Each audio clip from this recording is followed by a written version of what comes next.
Alam mo, nakikita ko na mabuti kayong tao, mabuti kang asawa kasi concern ka do'n sa husband mo.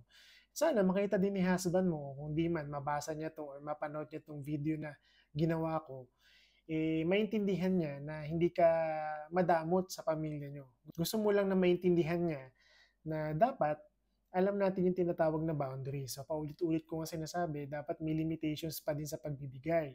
So, hindi porket sinesendan siya ng mga quotes na pagiging madamot, madamot na. Hindi. Para sa akin, makasarili yung mga ganong klaseng tao. Pasensya na ha, kung tatamaan man yung mga kamag-anak nyo. Sana makita talaga ng mga kamag-anak nyo tong video na ginawa ko. Kasi hindi sa lahat ng pagkakataon, kapag humihingi ka, dapat lagi kang pinagbibigyan. So, anong ginagawa mo? Iaasa mo na lang lahat. Tama? So, hindi porket humingi ka na humingi diyan, huwag kang mag-expect na laging may isasagot na biyaya. Magtrabaho ka naman.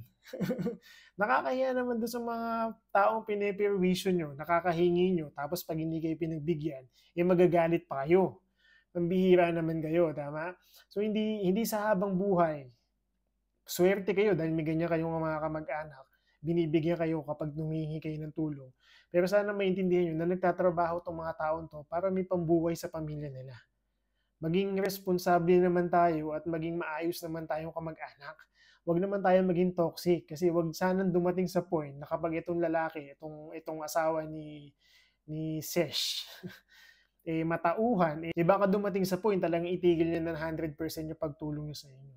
So, hindi niya po responsibilidad na tulungan kayo. Sorry to say, masakit man sa pandinig, pero hindi po responsibilidad ng mag-asawa na tulungan kayong mga kamag-anak.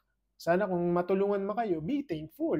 Kung hindi kayo matulungan kasi gipit, be thankful pa din. End of the day, ikaw mismo magtrabaho, ikaw maghanap ng diskarte, madaming pwedeng pagkakitaan sa online. Kaysa nag-i-scroll-scroll ka sa Facebook mo, nood-nood ka ng nood kay Tulfo, kakachismis mo, wala na nangyari sa maghapon mo, be productive.